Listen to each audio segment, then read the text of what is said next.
میلاد شریف کے حوالے سے بار بار یہ بات بتاتا ہوں، لفظ میلاد عربی زبان کا لفظ ہے، پیدائش، پیدا ہونا۔ تو پیدا مخلوق ہوتی ہے یا خالق؟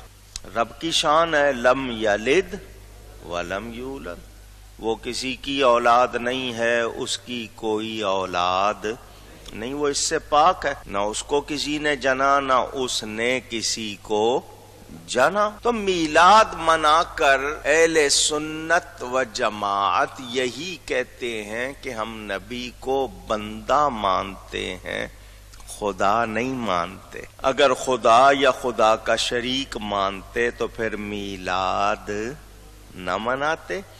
تو میلاد منانا اس بات کی دلیل ہے کہ ہم ان کو مخلوق مانتے ہیں، بندہ مانتے ہیں، اور اللہ کی طرف سے اپنے لیے نعمت جانتے ہیں۔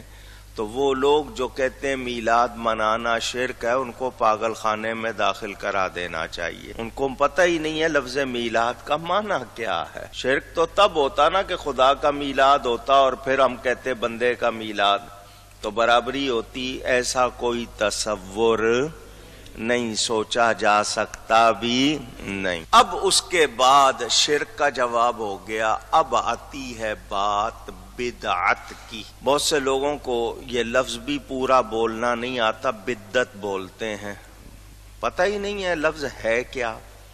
بدعت، بدعت کے لفظی معنی نئی چیز، نیا کام، نئی بات۔ اسلام کے حوالے سے جب بدعت کہتے ہیں دین کے حوالے سے، تو اس کا مطلب ایسی نئی بات جس کا ثبوت دین میں نہ ہو۔ یہ تعریف یاد کر لیں، جس کا ثبوت دین میں ہے اس کو بدعت کہہ سکتے نہیں۔ اچھا، اس کے بعد بدعت کی قسمیں بھی کی ہیں لوگوں نے، بدعت حسنہ اور بدعت سیئہ۔ حسنہ کے معنی اچھی بات، اچھا نیا کام، سیئہ برا۔ تو اب جو بدعت کہتے ہیں وہ ان طریقوں کو کہتے ہیں جو لوگوں نے اپنا لی ہے۔ اگر اس کو کہا جائے گا تو وہ بدعت حسنہ ہوں گے، بدعت سیئہ نہیں ہوں گے۔ یہ ان کے لیے جواب ہے۔ اگر وہ بدعت کہنے پر تلے ہوئے ہیں تو پھر بھی بدعت حسنہ ہوں گے، بدعت سیئہ نہیں ہوں گے۔